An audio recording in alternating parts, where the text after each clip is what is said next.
అయ్యా కాశీ వెళ్ళిపోవడం అంటే అంత తేలిక, పిల్లల్ని వదిలేసి మనవల్ని వదిలేసి, పైగా నేను వెడదామనుకునే లోపల శరీరం వదిలిపెడితే ఎలా సాధ్యమవుతుంది? అందుకని కుదరదు. ఇంకొక మాట ఏమైనా చెప్పండి. స్మరణాత్ అరుణాచలే, ప్రతిరోజు ఒక్కసారి అరుణాచల శివ, అరుణాచల శివ, అరుణాచల శివ అని నేను 3 మాటలు అంటున్నాను. 3 మాటలని శివుడు అనలేదు. స్మరణాత్ పైకి కూడా అనమని చెప్పలేదు పరమశివుడు. లోపల ఒక్కసారి అరుణాచల క్షేత్రాన్ని నువ్వు స్మరణ చేయగలవా? ఒక్కసారి గుర్తు తెచ్చుకోగలవా? అరుణాచల క్షేత్రాన్ని ఒక్కసారి గుర్తు తెచ్చుకుంటే మోక్షం ఇచ్చేస్తాడు. అందుకే స్కాంద పురాణంలో ఒక విషయం చెప్తారు. జీవయాత్ర అని ఉంటుంది. ఇప్పుడు బయటి యాత్ర విడిచిపెట్టండి, నేను చేసే యాత్ర వేరు, జీవయాత్ర అని ఒకటి ఉంటుంది. ఈ జీవుడు ఎప్పుడు బయలుదేరాడో తెలియదు, ఈ అజ్ఞానంతో ఎప్పటికీ పరమేశ్వరుడిలో కలుస్తాడో తెలియదు. ఎన్ని కోట్ల జన్మలు ఎత్తాడో, ఎన్ని శరీరాలు విడిచిపెట్టాడో, ఎన్ని శరీరాల్లోకి ప్రవేశించి పుట్టాడో, ఎన్ని చోట్ల ఎన్ని ఖేదాలను భవించాడో. ఈ జీవయాత్రకి అంత ఉండదు. కానీ ఒక జీవుని యొక్క యాత్ర, ఒక జీవుని యొక్క ఆ జన్మ పరంపరలు చూసినప్పుడు అరుణాచలంలోకి ఎవరైనా వెడితే, అరుణాచల క్షేత్ర ప్రవేశం చేస్తే వెంటనే జీవుని యొక్క యాత్రలో ఒక గీత పెడతారు, ఇలా ఎర్ర గీత, వీడు అరుణాచల ప్రవేశం చేశాడు అని. అరుణాచల ప్రవేశం కాని చేశాడా, ఆ జీవుని యొక్క యాత్రలో ఒక విశేషమైనటువంటి మలుపు తిరిగింది అని గుర్తు. అందుకే అరుణాచలానికి వెళ్ళడం కానీ, అరుణాచల యాత్ర కానీ, అరుణాచల పట్టణంలోకి ప్రవేశించడం కానీ, అరుణాచలేశ్వరుణ్ణి దర్శనం చేయడం కానీ అంత తేలికైన విషయాలు కావు. ఒక్క కారణం చేత మాత్రమే ప్రవేశించగలరు అని చెప్పారు. ఏవా కారణములు అంటే, మీకు ఏమీ తెలియదు, మీకు ఏమీ చేత కాదు అన్న భావనతోటి, వినయంతో బయలుదేరితే అరుణాచల ప్రవేశం సాధించగలరు. అరుణాచలంలోకి వెళ్ళడానికి ఒకటే, పరమేశ్వర నాకేం తెలియదు, నాకున్నవన్నీ పాపాలే, నిన్ను నమ్ముకుని వస్తున్నాను, నువ్వే నన్ను అరుణాచల ప్రవేశం చేయించు అని అడిగినటువంటి వారికి అరుణాచల ప్రవేశం చేయిస్తారు తప్ప, అహంకృతితో కొంచెం డాంబికంగా బయలుదేరితే అరుణాచలంలోకి వెళ్ళరు అని. జ్ఞాన సంబంధనాయనారంతటి మహానుభావుడు వెళ్ళలేకపోయాడు, దొంగలు కొట్టేశారు. అప్పుడు ఆయన బాధపడితే ఉన్నవన్నీ ఎత్తుకుపోయిన తర్వాత ఈశ్వరుడి మీద పత్తికాలు పాడి పరమ నిరాడంబరంగా వినయంతో ప్రవేశిస్తే అరుణాచల పట్టణంలోకి ప్రవేశించగలిగాడు.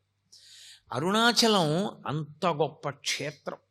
అసౌ యస్తామ్రౌ అర్ణవుత బుభ్రస్సుమంగళ ఏ చేమాగం రుద్ర అభితో దిక్షుస్థితా సహస్రసో వైశాగం హేడైమహే అంటుంది రుద్రాధ్యాయం. ఎర్రటి కాంతులు కలిగినటువంటి పరమశివుడు సర్వమంగళ స్వరూపంతో ఉంటాడాయన. ఉండి అన్ని ప్రాణులకు కూడా విశేషమైనటువంటి ఉపకారం చేస్తూ ఉంటాడు. అంత గొప్పగా పరమశివుడు వెలిసినటువంటి క్షేత్రం అరుణాచలం.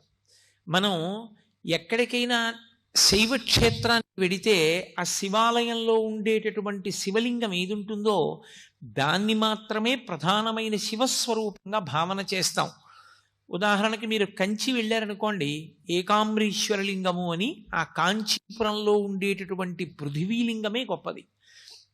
ఆ పృథివీలింగ దర్శనం ప్రధానంగా చేస్తాం. మిగిలినవన్నీ కూడా పరివార దేవతలు, ఇతరమైనటువంటి లింగాలు ఉంటాయి శివాలయంలో. కానీ ప్రధానమైన లింగం కాంచీపురంలో పృథివీలింగం. ఆ శివలింగాన్ని దర్శనం చేస్తాం. అరుణాచల క్షేత్రం దగ్గరికి వచ్చేటప్పటికి మాత్రం ఒక్కడే శివుడు అరుణాచలంలో ఉన్నటువంటి శివలింగ స్వరూపమే కాదు, అరుణాచలంలో 3 రూపాలతో ఉంటాడు పరమేశ్వరుడు. ఒకటి, అరుణాచలంలో ఉన్నటువంటి దేవాలయం లోపల ఉన్నటువంటి శివలింగ స్వరూపం ఒకటి, అది ప్రధానమైన లింగస్వరూపం. 2, అరుణాచలం కొండంతా కలిపి శివస్వరూపం, అది అగ్నిస్వరూపం. అందుకే కృతయుగంలో అది అగ్నిస్వరూపంగా ఒక పెద్ద జ్యోతిస్సుగా వెలుగుతుండేదిట. అదే త్రేతాయుగం దగ్గరికి వచ్చేటప్పటికీ మణులతో కూడినటువంటి శివలింగమైంది. అదే ద్వాపర యుగంలోకి వచ్చేటప్పటికి పెద్ద స్వర్ణలింగమైంది. కలియుగంలోకి వచ్చేటప్పటికి మరకత లింగమైంది. అందుకే ఇప్పటికీ ప్రపంచంలో ప్రఖ్యాతి వహించినటువంటి భూతత్వ శాస్త్రవేత్తలు అరుణాచల పర్వతంలో ఉండేటటువంటి శిలలను పరిశీలించి హిమాలయ పర్వతాల కన్నా కూడా ప్రాచీనమైనటువంటి శిలలు ఇక్కడే ఉన్నాయి, అసలు ఈ భూమండలము ఏర్పడేటప్పుడు అగ్నితప్తమైనటువంటి శిలలతో చల్లారిన కొండ ఈ కొండయే అని నిర్ధారణ చేయబడినటువంటి క్షేత్రం. ఇప్పటికీ అరుణాచలంలో దేవాలయానికి పునర్నిర్మాణం చేస్తున్నప్పుడు కుంభాభిషేక సమయంలో అక్కడ ఒక సొరంగ మార్గం కనపడింది. భగవాన్ రమణులు చెప్తూ ఉండేవారు, ఆ సొరంగం అరుణాచలం కొండ మధ్య భాగంలోకి వెడుతుంది. పైకి కొండ కనపడుతుంది, ఈ మాంసనేత్రానికి ఒక కొండలా కనపడుతుంది, కానీ యథార్థమునకు అది ఒక జ్యోతి స్వరూపం. అదొక పెద్ద జ్యోతి. పట్టాభిరామన్ అని చెప్పి భారతదేశానికి ఆర్థిక శాఖ మంత్రి చేశారు. ఆయన తిరువణ్ణామలై వెడితే ఆయనకి అక్కడ ఉన్నటువంటి కొండలో పెద్ద జ్యోతి కనపడింది. ఇప్పటికీ అరుణాచల క్షేత్రంలో ఎందరో మహాపురుషులు దర్శనం చేశారు, ఎందరికో దర్శనాలు అయ్యాయి, ఎన్నో చోట్ల గ్రంథస్థం అయ్యాయి ఆ విషయాలు. సప్తర్షులు కూడా జ్యోతుల యొక్క స్వరూపాలతో వచ్చి అరుణాచల పర్వతంలోకి వెళ్ళి పరమేశ్వరుణ్ణి సేవించి మళ్ళీ ఆకాశంలోకి జ్యోతుల రూపంలో వెళ్ళి సప్తర్షి మండల ప్రవేశం చేస్తుంటే దర్శనం చేసిన వాళ్ళు ఎందరో ఉన్నారు. సభాముఖంగా చెప్పడం నాకు ఇష్టం లేదు, కానీ నేను మీతో ఒక విషయం చెప్తే మీరు ఆశ్చర్యపోతారు. నేను అరుణాచలం వెళ్ళినటువంటి మొట్టమొదటిసారి గిరి ప్రదక్షిణం ఎలా చెయ్యాలో కూడా నాకు తెలియని రోజుల్లో నేను ఎలా గిరి ప్రదక్షిణం చేయాలి, నాకు ఈ క్షేత్రంలో ఇంతకాలం ఉండాలి అని ఏమీ తెలియక నేను మళ్ళీ తిరుగు ప్రయాణం ఏర్పాటు చేసుకొచ్చేసాను. ఎలా అని నేను అక్కడ నిలబడి ఉంటే ఒక వ్యక్తి వచ్చాడు. గిరి ప్రదక్షిణం చేస్తారా అని అడిగాడు. అవును అన్నాను. నేను తీసుకెడతాను రండి, నేను ఇక్కడే ఉంటాను, ఇప్పుడు చూస్తూ ఉంటానన్నాడు. చీకట్లో నడిచి పెడుతున్నా. నాకు ఎప్పుడూ అనుమానం ఒకటి ఉండేది, రాములు తల్లిగారికి మోక్షం ఇచ్చారు, ఏ కారణానికి అని అనుమానం ఉండేది. నడిచి వెడుతుంటే ఆయన నన్ను రాత్రి 11 గంటల వేళ అకస్మాత్తుగా చేయి పట్టుకుని అటువైపుకి తీసుకెళ్ళాడు, పొదల దగ్గరికి. రమణుడికి స్వార్థం, వాళ్ళ అమ్మకే మోక్షం ఇచ్చాడు, అవునా అన్నాడు. నేను తెల్లబోయాను, ఇదేంటి ఇంత ఖచ్చితంగా నా మనసులో మాట అన్నారని. ఏమైతే అయింది అని నేను ధైర్యంగా అన్నాను, అవును నాకు ఆ అనుమానం ఉంది. ఆయన అలా ఎందుకు ఇచ్చారు మోక్షం అన్నాను. నీకు తెలుస్తుందిలే అని ఆయన అని 4 అడుగులు వేశాం. మీరు నన్ను నమ్మండి, ఇంత పవిత్రమైన వేదిక మించి చెప్తున్నాను, అబద్ధాల అడుగు బతకవలసిన అవసరం నాకు లేదు. ఓవర్ బ్రిడ్జ్ మించి స్పీడ్గా ఒక వెహికల్ దిగితే ఎలా దిగుతుందో స్ఫురద్రూపి తెల్లటి బట్టలు కట్టుకుని ఒక వ్యక్తి కొండ మించి అంగేసుకుంటూ దిగొచ్చాడు. మీరు ఇక్కడే ఉండండి అని నన్ను తీసుకెళ్లిన వ్యక్తి దూరంగా వెళ్ళి ఆయనతో మాట్లాడాడు. నాకు ఒక్కటే కనపడింది, ఆయన చేతి గోళ్ళు మాత్రం ఇలా వచ్చి ఇలా తిరిగి ఉన్నాయి, పెద్ద పెద్ద గోళ్ళు ఇలా తిరిగిపోయాయి. ఆయన నేను అంత దూరంలో నిలబడి ఉండగా ఈ పక్క నుంచి ఆ డొంకల్లోంచి నడిచి వెళ్ళిపోయాడు. మెరిసిపోతున్నాయి పాదాలు. నేను ఈయనకి ముళ్ళు గుచ్చుకోవా అని చూశాను, అదేంటి అంత మెరిసిపోతున్నాయి పాదాలు అనుకునే లోపల ఆయన నడిచి వెళ్ళిపోయాడు. నన్ను తీసుకెళ్ళిన ఆయన అడిగాను, ఆయన ఎవరని. ఆయన ఒక సిద్ధ పురుషుడు, అంతకన్నా మీకు ఆయన గురించి ఇప్పుడు అర్థం కాదు అన్నాడు. ఆయన్ని ఇంక అడగలేదు. అరుణాచలం ఎందరో సిద్ధ పురుషులకి అలవాలం. దేవతలు కూడా ఎప్పుడు దానికి ప్రదక్షిణం చేస్తూ ఉంటారు. ఎందరో మహాత్ములు అరుణాచలంలో ఉండేటటువంటి గుహలలో నివాసం చేస్తూ ఉంటారు.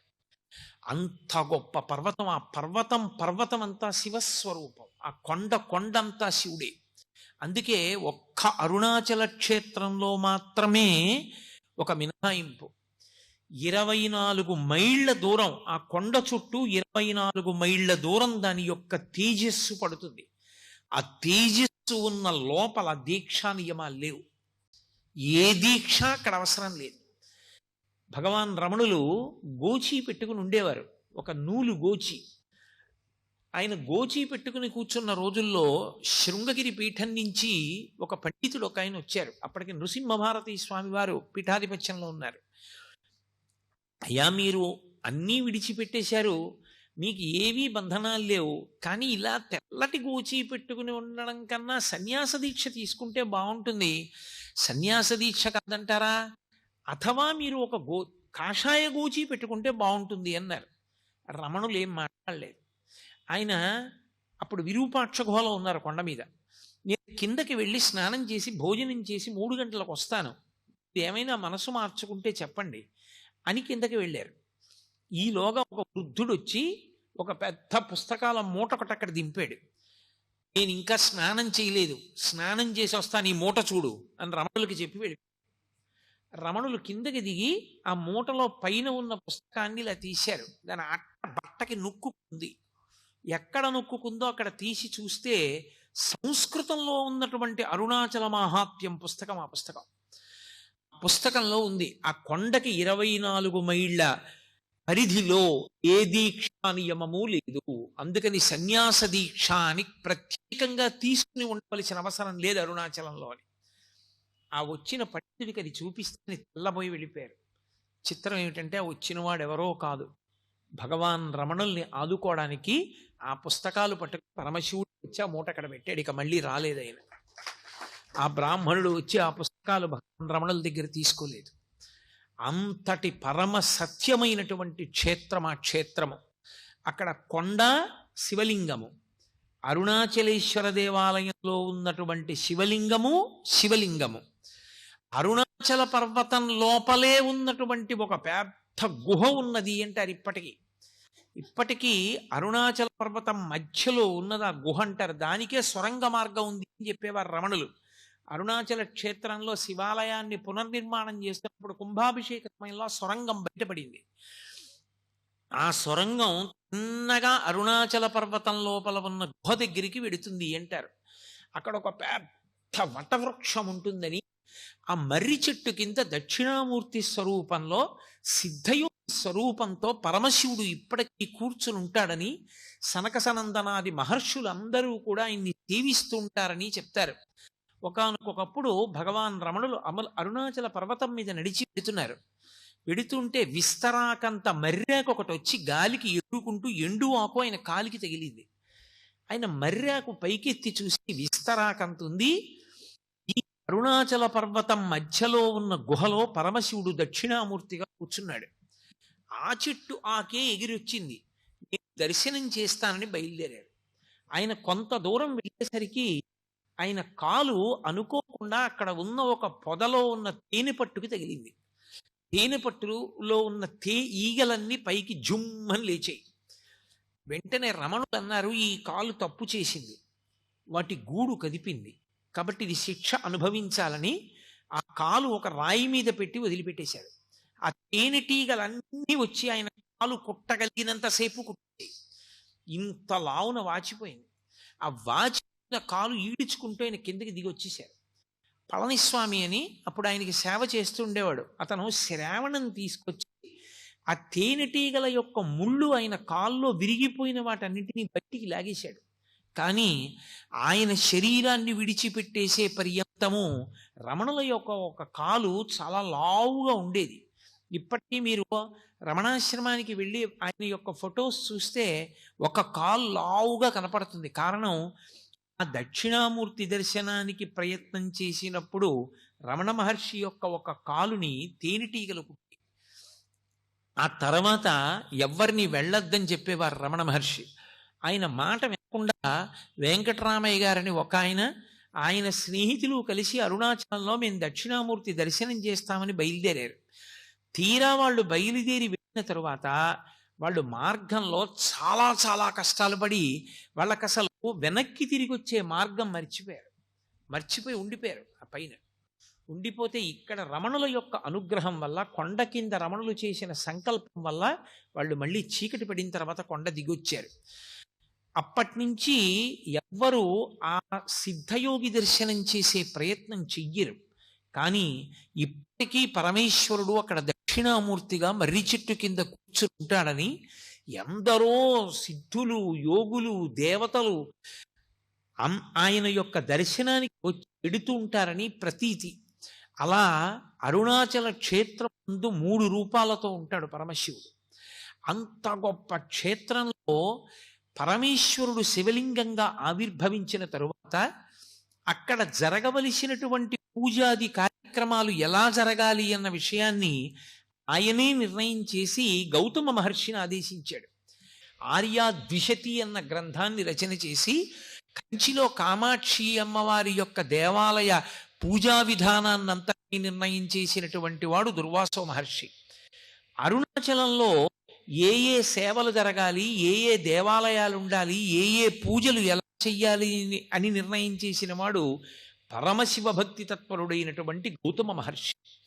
పరమశివుడు గౌతమ మహర్షిని ఆదేశించాడు.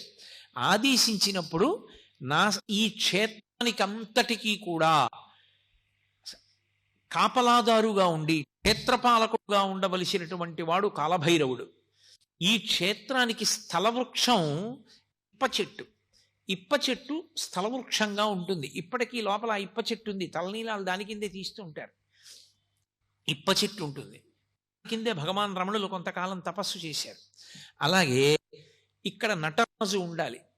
అపితకుచాంబ అన్న పేరుతో అమ్మవారు ఉంటుంది. అలాగే విఘ్నేశ్వరుడు ఉంటాడు, సుబ్రహ్మణ్యుడు ఉంటాడు, పాతాళలింగం ఉంటుంది. ఇవన్నీ నిర్ణయం చేసినటువంటి వాడు పరమశివుడు.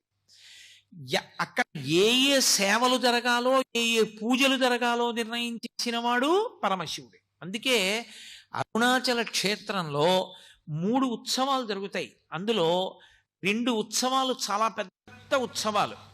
ఒక ఉత్సవం ఒక స్థాయిలో జరుగుతుంది. అది మనకి వలైకాపు మంటపము అని ఉంటుంది లోపల. ఆ మంటపంలో అమ్మవారిని తీసుకొచ్చి కూర్చోపెట్టి గాజులు సమర్పణం చేస్తారు అమ్మవారికి. అమ్మవారి గాజులు సమర్పణం చేసేటటువంటి ఉత్సవం ఒకటి. మిగిలిన 2 పెద్ద ఉత్సవాలు, ఒకటి కార్తీక మాసంలో జరిగేటటువంటి దీపోత్సవం, కార్తీక పౌర్ణమి పెట్టేటటువంటి దీపం. దాని గురించి నేను ప్రత్యేకంగా మీతో ప్రస్తావన చేస్తాను. ఇక 3వ ఉత్సవం పార్వతీ పరమేశ్వరుల మధ్య వచ్చేటటువంటి ప్రణయ కలహోత్సవం చేస్తారు.